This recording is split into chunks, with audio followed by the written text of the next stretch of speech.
Welcome to Beyond the Glory with me, John Walland, the podcast where big names become real people. Join me as we peel back the curtain on sporting legends, their wins, their wounds, and the stories they've never told. This is where heroes get human. A man who needs a very little introduction, Brian Mitchell. We go back a long way, Brian. It's great to see you. I know that Kevin was just saying now, and I concur with that. He says, I'm not trying to blow smoke or anything like that, but gee, you're in great shape, and I think that's important. And I would imagine that your whole philosophy is to keep walking, keep moving, and to keep fit. Yeah, thanks, John Walland. We have known each other for a long time, haven't we? Yes. We've done interviews for many years.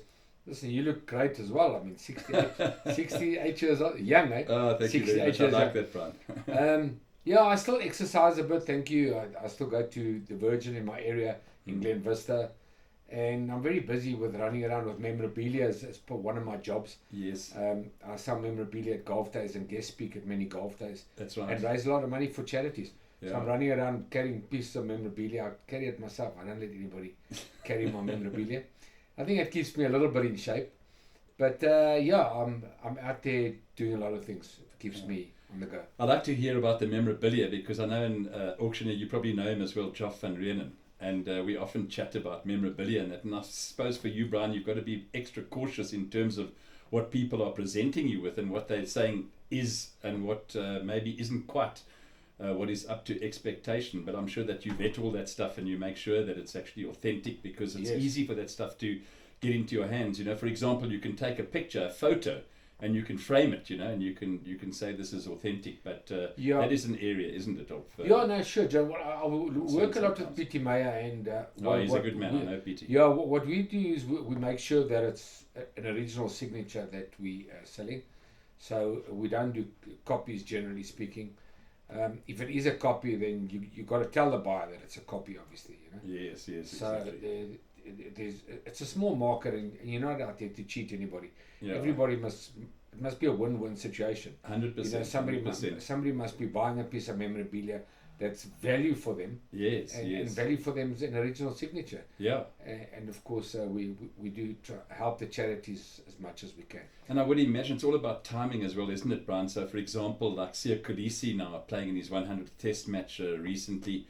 I mean, something like he's like flavour of the month almost. Yeah, so that's important. That it is important, and it's current as well. You know, so people want to buy memorabilia of current people. Of the Springbok rugby players are phenomenal. Yeah, phenomenal. Yeah. I mean, 4 World Cups now. We're better than flipping New Zealand. Yeah. And who ever thought we'd be better than New Zealand? Actually, Exactly. on paper, not on paper, and we really are because we've got 4 World Cups. So current sells well. And obviously, when I'm there, Brian Mitchell sells well. Yes. And I enjoy the business of guest speaking at golf days and companies. Yeah. And that keeps me busy in life. I would imagine a lot of the Brian Mitchell memorabilia is almost like there's not much left now that there's been such a demand for your stuff as well. And I suppose it's tempting for you sometimes to think, well, do I bring this item now and sell it? Because people will always want to have a piece of Brian Mitchell memorabilia, that's for sure, including myself. Thanks, son. Well, my main memorabilia is all my world title belts that are in my cabinet, and that'll go to That's not going. No, that's not going anywhere. That's being passed down to my children when I go one day. Obviously, I'm there to sign an original signature. Yes. So that goes well, and the fact that people still want to buy my signature at 64 years old, I'm proud of that, and I'm happy to do the business that I do. Fantastic, and nice to see you keeping so fit, and also, as you mentioned, going to Virgin, playing a bit of golf as well. It was really a pleasure catching up with you more recently at this prestigious Gary Vivian Player Invitational up at Sun City. Nice to know that you keep up your golf and that sort of thing, and you must have had an interesting 4-ball too. Yeah, thanks, John. Fortunately, I've been getting invited for many years now by Gary Player. Yes. Gary's a good man, and I enjoy his golf days. They're really nice because they invite us up on the Friday, put us in the palace, spoil us. Yes. Give us golf shirts, and then we play on the Gary Player Country Club, and we play at the Lost City as well. And generally, the format is 2 businessmen and a celebrity and a pro golfer. That's right. So for me, it's always nice to play with a pro golfer and see these guys really hit the ball. It's amazing. Yeah. And to be part of Gary Player, who's obviously by far South Africa's greatest sportsman ever. I mean, nobody comes close to Gary because he won in so many decades, and at 90 years old, he's still such a machine of a person, you know. Yeah. So, yeah, thank you. I loved being with at the Gary Player. I know this is about you, but I mean, we were chatting earlier on before the podcast in terms of Gary's background. Unbelievable what he's achieved in life, Brian. No, it's incredible. You know, there's people, I've played golf before with people that have said to me, they don't really like Gary, you know, he's full of himself. And I've said to them, if you win 9 majors, thank you, you're allowed to talk about yourself. Exactly. This guy has won in every decade, just about. Yeah. 9 decades. He's 90 years old now. He's the greatest ambassador for sport in this country. And I don't think he's arrogant at all. I think Gary's wonderful. Yeah. I think he signs pictures for everybody and poses for pictures. I think he's a wonderful. And he's a positive man, and he gives you lots of inspiration. Positive, you know, so inspirational. Yes. Gary plays great. I love the way you say he's allowed to talk about himself. Of as course. Well. Yeah. 100%. I mean, if somebody thinks Gary plays arrogant, then show me that you can win 9 majors. Correct. And if you win 9 majors, you can be flipping arrogant. How often do you play golf? He's a machine. I'm not a good golfer, so I play for. Enjoy it. Yeah, I play for between 16 and a 17 handicap. Yeah. I just enjoy it. Yeah, I'm really not good at all. I do have 3 holes in one, by the way. Oh, do you? Oh, yeah, which a lot of people don't have. So I've got Glen Vista Country Club is where I live. Yeah. My house overlooks the Glen Vista. Benoni Country Club and Centurion. Are you insured though? If you for those holes in ones? I wasn't insured. No, fortunately, the sponsors of the day paid for drinks for everybody. I heard of a guy. He said he played overseas somewhere, and he said he got caned. He said because he had to pay in pounds, and he said it was. Yeah, everybody went mad. There are stories that you're going to buy. Everybody drinks. Yeah, I don't think he was insured. Fortunately, I had sponsors in the days that I had, but. Yeah, I'm not a good golfer, but I do love the sport. I think it's actually the greatest sport on the planet because everybody can play golf. That's right. You know, like you see us now, the ex rugby players and any ex sportsmen, all the great cricketers. You saw them there at Sun City. We can all play the same game of golf. Yeah, that's right. But I can't play cricket. I can't play rugby. Well, I played at JP, but I mean, I wasn't great at rugby. Yes. So golf, everybody can play. You can play with your grandfather or your grandson. Yeah. So it is actually the greatest sport on the planet, sociably.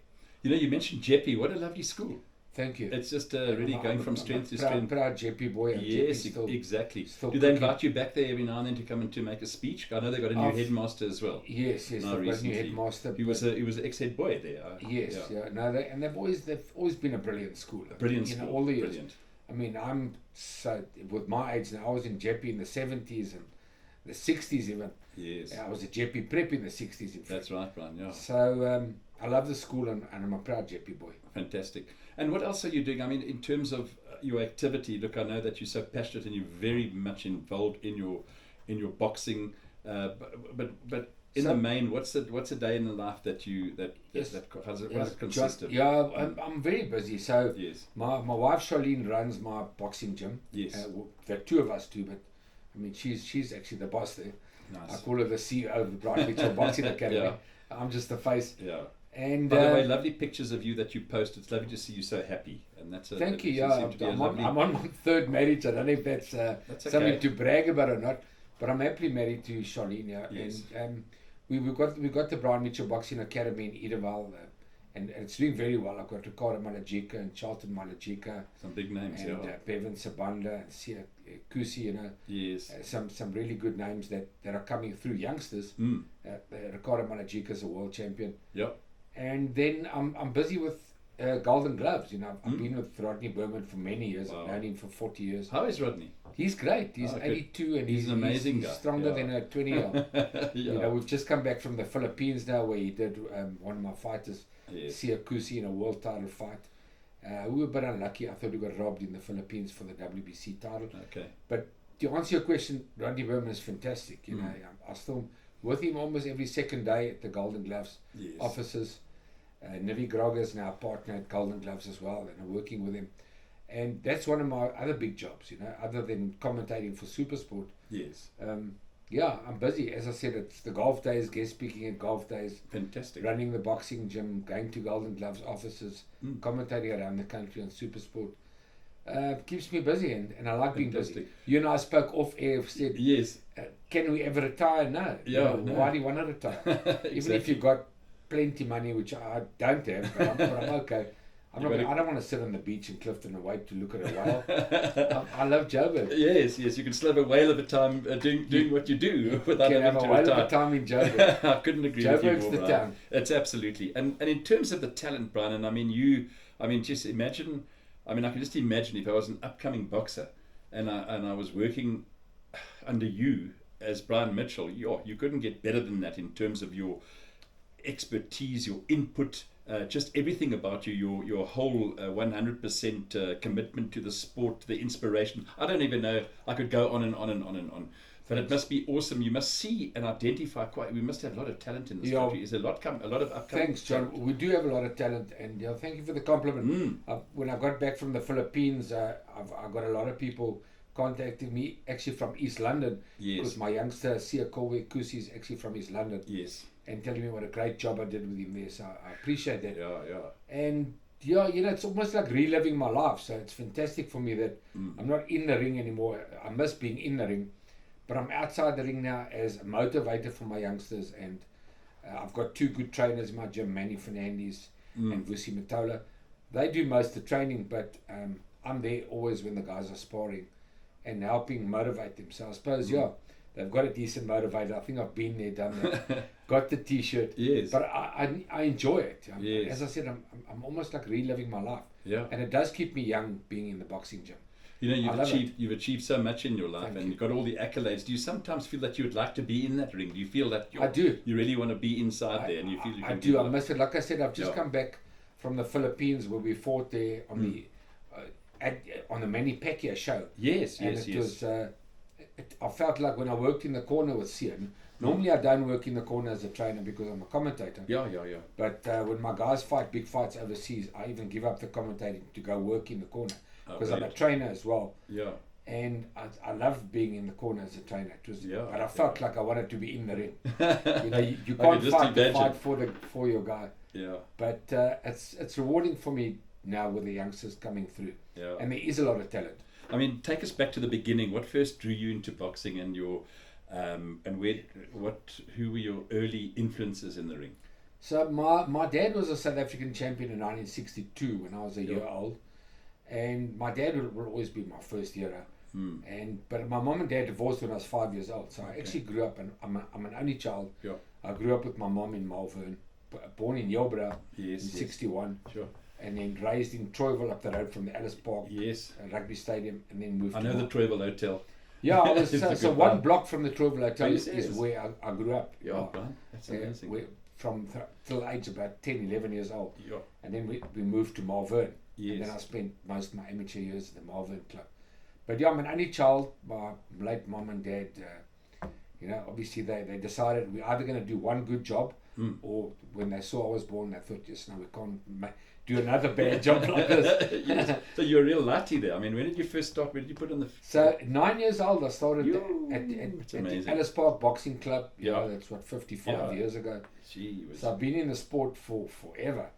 And then we moved to Malvern, and I had 110 amateur fights at the Malvern Club. Won 100. The 10 I lost, my mom thought that I won. Sure. So- I'm sure. But I've got to give credit actually to my late mom. She was my rock growing up.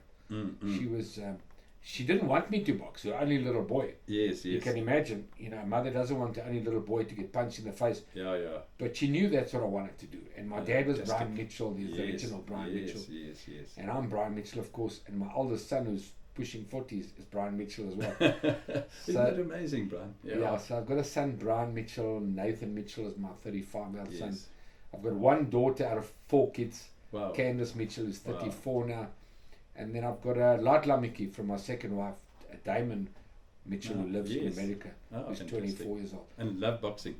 Yeah, they love it, but they didn't do it like their father did. That's okay. You I had to often make see the that. money for the family. And you know what's nice about you is that at least you didn't push them into doing something. I think No, at the end of the that- day, you find that there's a lot of parents who trying to push their. Yes. And I come across so many people that I interview, and they're quite happy with where their kids are in Yeah, terms of not necessarily become a Springbok rugby player like they were, or Springbok cricket, or whatever it might be. It's a funny thing, John, because like you say, you shouldn't push your kids into something, because then they might hate it. Exactly. You know, exactly. I gave my kids the opportunity. They boxed amateur, Nathan and Brian. Yeah, They weren't bad amateurs. They got pro licenses, and they decided that the pro boxing was not really their cup of tea. Yeah. And then, I mean, I did it for them. So Sure. my dad did it for me. And they didn't want to be pro boxers. So it's fine. You know, it's still your babies that you love. 100%. They don't have to do what you do. I mean, I think there's Andre Agassi and Steffi Graf. Yeah. They have a son who's a baseball player. Yeah, that's With right. a mother and father like that, Yes, you would think it's automatic that your son's going to be a great tennis player. Yeah. He doesn't like tennis. He plays baseball or something. Yes. What was it? Yeah, I understand. So my boys didn't want to be pro boxers. Oh, that's all right. It's nothing wrong with that. What's it like coming up? What was it like coming up in South Africa during your early days? What was the challenges and the, I suppose you could say, the mindset in order to get that breakthrough? It was tough because we weren't competing in the Olympics at all. Yeah. So we were held back because of apartheid, of course. Yes. So for me, John, it was fine in the early days of my pro career because I went into the townships. Yes. And the black promoters and the black boxers loved me in the townships. And people couldn't believe that this little white guy went into the township. But I wanted to build my boxing career, and I built a friendship already in the 80s. Yeah. We talk about Frans Opina and the great Nelson Mandela. I was breaking barriers in the 80s already. I don't think we got the credit for it in boxing. But that's how I built my career in the early 80s, fighting in the townships, and I loved it. And I was friends with everybody, and I was the people's champion, and it was good for me, and it helped me when I won a world title and had to fight on the road. It certainly helped me. You had an incredible amateur background as well. Yeah, I think so. 100 wins in 110 amateur fights. Unbelievable. What lessons from those early fights would you say kind of shaped you as a professional? I think it taught me from a young boy, from a 9-year-old kid, to be dedicated and disciplined. So. How do you discipline a 9-year-old into sport? And I was 9 years old, had to make the weight already. It's all about making weight, especially for the smaller guys. The heavyweights that are over 100 kilos are lucky; they never have to make weight. But from a 9-year-old boy, I was putting a plastic bag over my head and trying to pull off 2 kilos. Sure. And just you learn the discipline at an early age. Boxing is a tough sport. It's probably the toughest sport in the world, even if I say so myself. And I think most sportsmen will even agree with me that you don't get a tougher sport. And you got to be disciplined and dedicated to what you're doing. And fortunately, I started that early on in my life. Visit iconx360.co.za and let's elevate your brand together. Empowering icons, multiplying impact. I mean, you went undefeated, in 49 professional fights? I had 49 pro fights, 45 wins, 3 draws. How do you maintain that consistency and that mental attitude? I mean, that's throughout your career. Yeah, it's been a great story. I mean, even if I look back at my career now, I'm proud of myself, obviously. After I had my 3rd defense of the world title and I'd broken Vicky Tawil's record, I said I was going to retire. I had like $1 million in the bank, and I thought, okay, that's it. I'm 27. I always had this thing about my faculties about me. At 27, I was ready to retire. And my manager said, but are you crazy? This is when you make the money. You got to now go out there and defend your title. And then I never even set records. I just fought until I felt that I was ready to look in the mirror and say to myself, it's time to retire. So 14 world title fights later, 49 pro fights. I wasn't looking for 50. I wasn't looking for anything really. I felt it was time to retire. Sure. And discipline is something that I've always known about you. Your discipline is the key to keeping that together, isn't it? Yeah. Your whole, discipline was a major factor in my life. Yeah. I started when I was about 17, I'd say. I started flirting a bit with alcohol and friends and the wrong friends until I was 19. And then I decided that's it, go completely no alcohol for my whole professional career. I never touched a sip of alcohol. Obviously, I'm making up for it now. That's But, but as a professional sportsman, I was very disciplined and dedicated. Yeah, I mean, they had that mental edge throughout your career, and that's really something that shows in terms of all of that. I mean, many still think about your discipline and preparation. What did your typical training camp look like? I'd love to know. Well, a training camp for me was every day getting up and running hard, sprinting, choosing a hill and sprinting up and down that hill for half an hour, then going to jump back in bed to rest. This is when I was a full-time pro. Yeah. I mean, early in my career, I was working. I was working till I won the world title. Yes. But as a full-time pro, run in the morning, go back to bed, 10 o'clock in the morning, go to the gym, have a workout for an hour, back to bed, have a light lunch, 4 o'clock in the afternoon, off to the boxing gym. 2 hours in the boxing gym, 6 days a week, every week. Sunday you wake up, it's rest day, but I'd wake up and think, I can't rest. My opponent's probably training out there somewhere in the world. And I trained on a Sunday too, so I trained every day. But it's because I wanted to. And I just wanted to have the edge over anybody that I fought. I wanted to be the best. And you certainly did. Thanks, yeah. And that is, I think, obviously I know. That is how I got the edge over my opponents. I was definitely fitter than everybody. Yeah. And it's not even talent. You gotta be fitter than the next guy to beat the guy. Right. I mean, talent's important, but commitment's more than talent. Yeah. How did you actually combine having a full-time job? I mean, that's incredible. It was tough, John. Sure. How did you do that? So I would run in the morning, and then I would go to work. Yes. And then I would lunchtime, on the lunch break, I would go run again.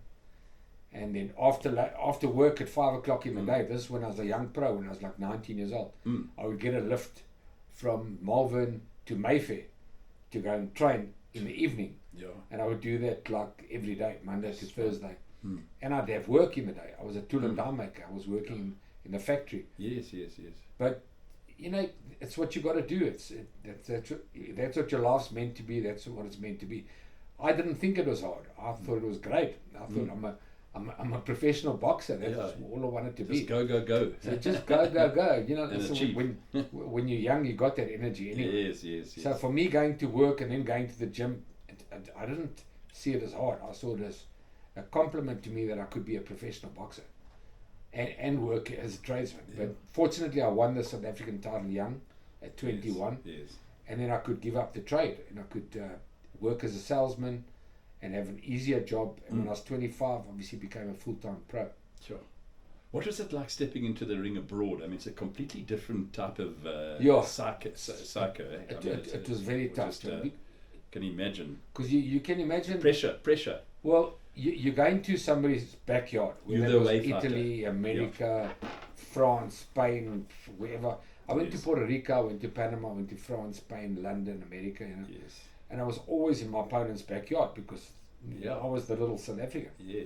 But I believe that if you're better than somebody and you're fitter than somebody, you can beat them in their own backyard. Exactly. And that's what I went out to do. Take the Springboks. Yeah, look at the Springboks. They win anywhere. They can beat New Zealand in New Zealand. Yeah. And it's that commitment. You got to believe you're the best. You can't come second in boxing. You got to believe you're the best. You got to be a Gary player and believe you're the best, and then you'll be the best. You defended your title 12 times, Brian. Thanks, WBA title, and then I won the IBF title against Lopez. What fight kind of stands out for you most, and why? It's almost like every fight, when you have your first amateur fight when you're 9 years old, it's great. When you have your first senior fight when you're 17 as an amateur, it's great. And your championship fights, and then to become a pro and to take the vest off as a 19-year-old in front of 10,000 people, however many people are there, is great. Yeah. Winning a South African title was phenomenal. Winning a world title at Sun City in front of my own people was just, that's probably the top. If I have to pick one, beating Alfreda Lane on a 10th round knockout. I remember that. In a scheduled 15-round fight on the 27th of September. Yeah. 86.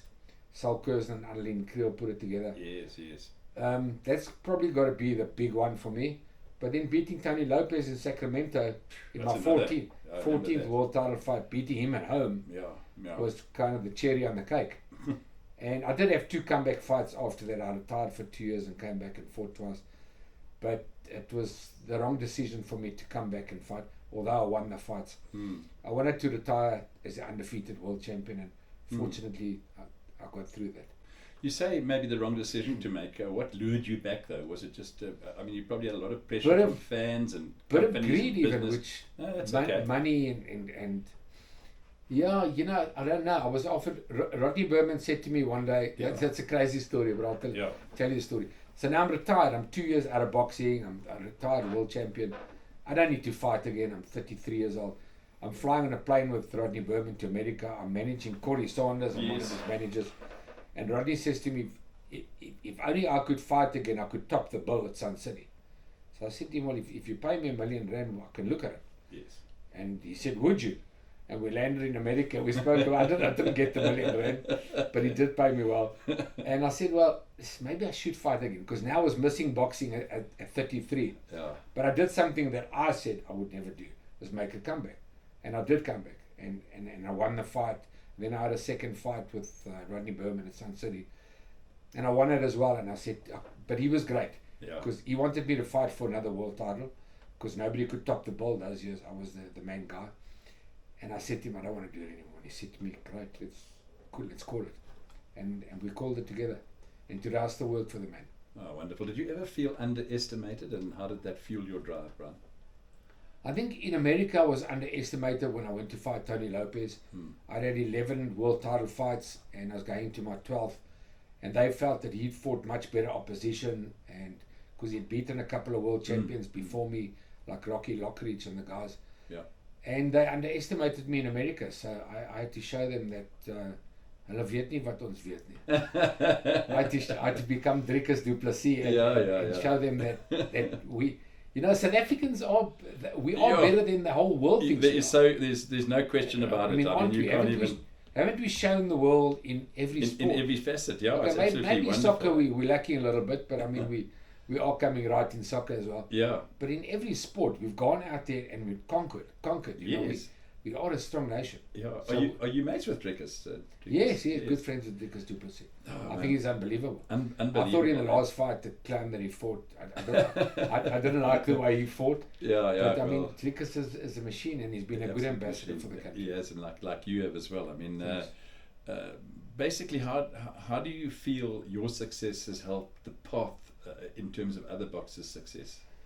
Well, I think, John, because I'm the only South African boxer in the International Hall of Fame, I think I've set the bar, you know, that South Africans, like we're saying, being underestimated, that who thought a South African is going to be in the International Boxing Hall of Fame? Exactly. With all the legendary Americans and, Yes. and Puerto Ricans and Panamanians and whatever. Yeah. You know, that they didn't think a little South African can get in the Hall of Fame. Yes. And I've proved that you can get in there. You know, you can be, like I always use Gary Player as an example. You Yes. can be Gary Player or Brian Mitchell. And I think hopefully that sets a good example for the youngsters that if you work hard, you can become the best. Yeah. I mean, Hall of Fame, you're so modest about it, but I mean, what does it mean to you, and what has it, Thanks, how has it changed you? I mean, Yeah, it hasn't thanks. changed you as a person, but I mean, it's just got Yeah, something special. Thank you, John. Yeah. Sometimes, it's I have to pinch myself and say, is it really you in the Hall of Fame? You know, when people recognize me in shopping malls and all that, and they're looking at me, and sometimes I'm thinking, why are they looking at me? And then I realize, that, you know, you did achieve a lot by going out there and winning world titles. Yeah. But I think really, thanks for calling me modest, but Yeah. I think I'm quite modest. You are. I don't think anybody's bigger than the game in any sport. Anything. I was just a better boxer than most people. Yes. It doesn't make me a better person. You know, it doesn't make our Springbok rugby players don't need to be big deals because they've won four, and they're not big deals. They're actually great guys. Yes. Yes.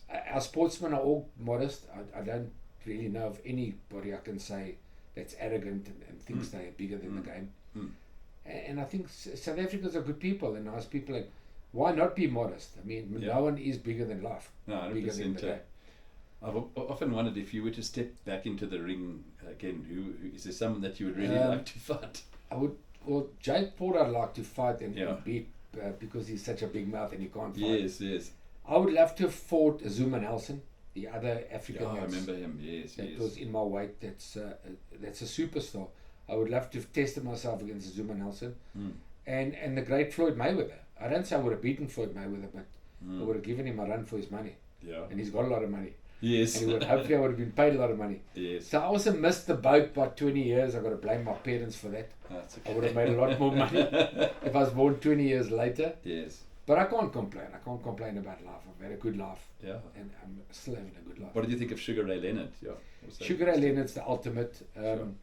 So Sugar Ray Robinson, funny enough, the same name, Yes. is the ultimate boxer. If I have to choose one of all time, my era, Sugar Ray Leonard was in my era, and he's the greatest boxer of my era. I love Sugar Ray Leonard. Unfortunately, I got to meet him. I'm friends with him. I'm friends with Mike Tyson, Evander Holyfield, Lennox Lewis, and our friends. I've got to meet some of the big boys. I remember Mike Tyson when he came out here to the country as well. I had the opportunity, like I've had the opportunity of speaking to you on many occasions, also to speak to him. An incredible character, amazing. Yeah, I find him particularly intimidating, really, but just nice to be able to chat to him. Yeah, you talk about a guy. People ask me about, so what's Mike Tyson like as a person? Yeah. So when Mike Tyson was in his marriages, and like we've all had issues in it. Yes. And obviously, whatever Mike Tyson did was blown on front page of any newspaper because he's so famous. I mean, when I met him, he was a chill guy. He wasn't looking for nonsense with anybody.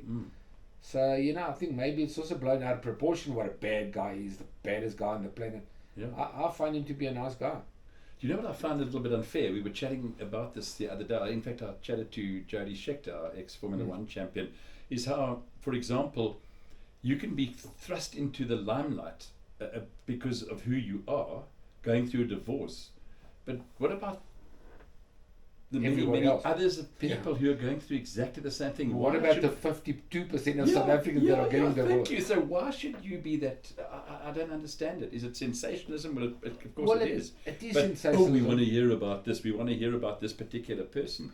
But at the end of the day, I don't think they deserve that kind of interrogation. It's the price, I suppose, you have to pay for fame and that as well. But often sportsmen don't deserve it. I mean, like the great Joos van der Westhuizen and the list goes on and on where guys don't really deserve that bad.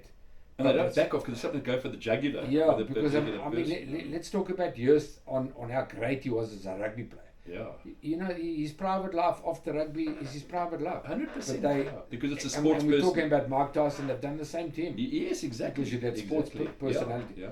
When there's 52% of South Africans getting divorced. But if it's you, they'll have a go. There's a lot of people that knock me as well, I suppose. It doesn't matter. But you just like water for ducks back. Yeah, generally, I'm kind to people and nice to people.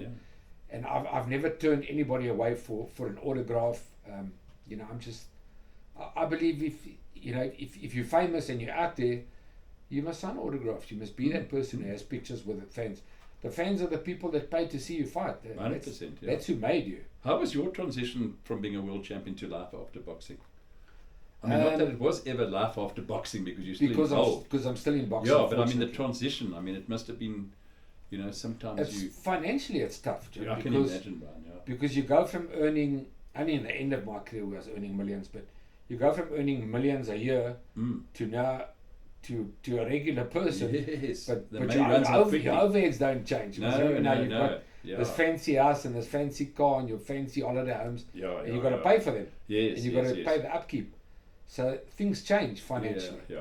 And then you start becoming a new person financially. And then you miss the fight game. You miss earning that regular money. But I mean that's part of life. You've got to get used to it. You got to know we're all getting older, and you can't change that. You can't stop getting older. Yeah, but you must do what you love. And you've got to stay there. So that's why I'm very, very lucky that I'm still in boxing. Yes. Still have a gym. Yeah. As I said, my wife Charlene runs the gym. And I'm still with Golden Gloves, Rodney Berman. And super sport and still commentating. They're still using me at my age. I don't know for how much longer. Hopefully, super sport, you're listening and you'll keep on for another 6 years. Keep Brian on. Yeah, we'll have a campaign. What advice do you give to the young fighters chasing the dream that you once lived by? Yes, there's 3 words that I lived by in my career. Obviously, now I don't live by it, but I don't have to. Is dedication, discipline, and determination. I love it. You need those. It's the 3 Ds. Yeah. So it's I've memorized that obviously since I was 20 years old. Yeah. But I lived by it as well. Yes. You got to be dedicated and you got to be disciplined to make it, and then you've got to be determined to be the best. Yeah. I mean, I was going to ask you something about, you remain deeply involved in the sport. What's your mission today when it comes to developing boxing in South Africa? Well, we'd obviously like to see more people putting money into boxing. Yes. Like they do into other sports. You're always looking for big sponsors. Yes. But right now I think boxing's in a good space. Worldwide boxing is happening. There's lots of tournaments. In South Africa, there's many promoters. And as I said, I work specifically with Golden Gloves. Yeah. And Golden Gloves is still the leading promoter in the country, the leading promoter in Africa for the last 50 years, really. So, I think it's, to answer your question, boxing is in a good place now. Yes. And I'd like to see it continue being in a good place. 2025 has been a good year for us. Yes. Brian, I'll never forget, and you don't have to talk about this if you don't want to, but I remember out of the ring. This sounds dangerous. Yeah, out of the ring. No, but you don't have to, but you can tell me, because I thought it was lovely, because I've known you for years and years, and I know the humble person you are, and you're not the kind of guy who will go out and go and have a drink and look for a fight or anything like that. But is there a story that we can relate or not? I mean, it was a gentleman that I heard, and I don't know how true it is. It could have been an urban legend. You know, well, can we talk about that? Yeah, of course. But this is a lovely story. So the way I heard of it is, we can maybe even mention the guy's name. It was Ford Spies, I think, from Nashua. And there's Brian, and I've known Brian for years. The most humble guy, but don't sook with him. I mean, don't sook with any boxer, but you were doing absolutely nothing, and somebody said, tell me the story. I'll tell you the story. So actually, it's become urban legend. Yes, it's a lovely story. A story changes from one person to of course, that's why I'd like to know what happened. It becomes like I was the victim. Yes. Now, so in 1992, I just retired, just beaten Tony Lopez. Yes. And I'd actually just confirmed my retirement. Yeah. And Nashua was always my big sponsor. Yes. And now I'm retiring. Like I said to you, I didn't touch alcohol for my whole boxing, Correct. my professional boxing career. Yeah. Now I got to drink with the Nashua boys. Now I'm retired. Yeah. So I drink beer. I don't like it. I drink. I tried whiskey. It tasted like poison. Yeah, you were just like being one of the boys there. Yeah. And then I was drinking the brandy because it was sweet. But anyway, so I was catering with the Nashua boys. But 40 of us went over to Australia, to Sydney, for a rugby tour. Yes.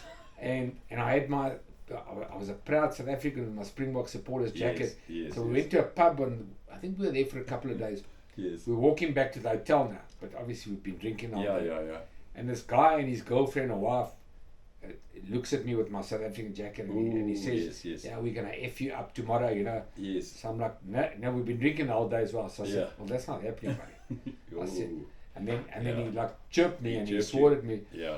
And then Ford Spies, who's a mate of mine, who's 6'5", yes, I'm 5'6". So we both walk up to the guy. So the guy says to me, he says, "I'm not talking to the big guy, I'm talking to the little guy." Ooh. But he didn't know who I was. So I gave him a little left hook, which like you said, I don't know. Put him down. I haven't no, you're not that kind of any street fights in my life because yeah. I don't do that kind of thing. No. But I gave this guy a little left hook because he deserved it.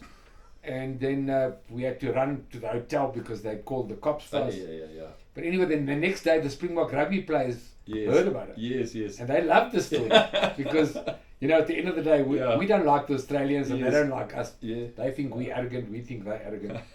And I suppose over the years we've just never really liked the Aussies.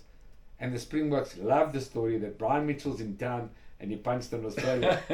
So since 1992, people have, even Springbok rugby players have been telling the story. People talk about it all the time, and I hear about it. I go to golf days and people say, "You got to tell us that story." Don't sit with the little guy behind you, or whatever.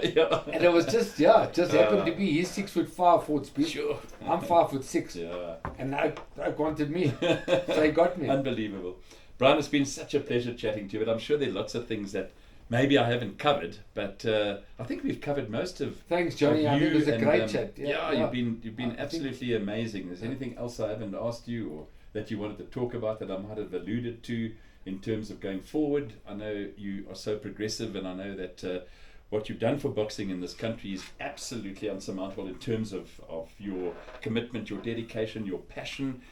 Golden Gloves, Rodney Berman, etc., etc. But like you've always said, it's a collective thing. It's a team effort.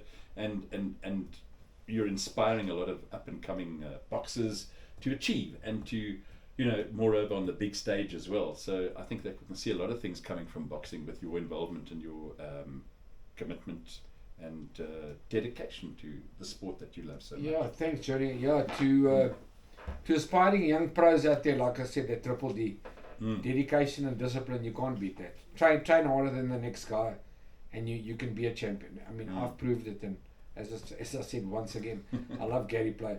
Yes. 9 majors. I mean, wow, it doesn't get much bigger than that. And he's 90 years old, and he's still here to tell the story.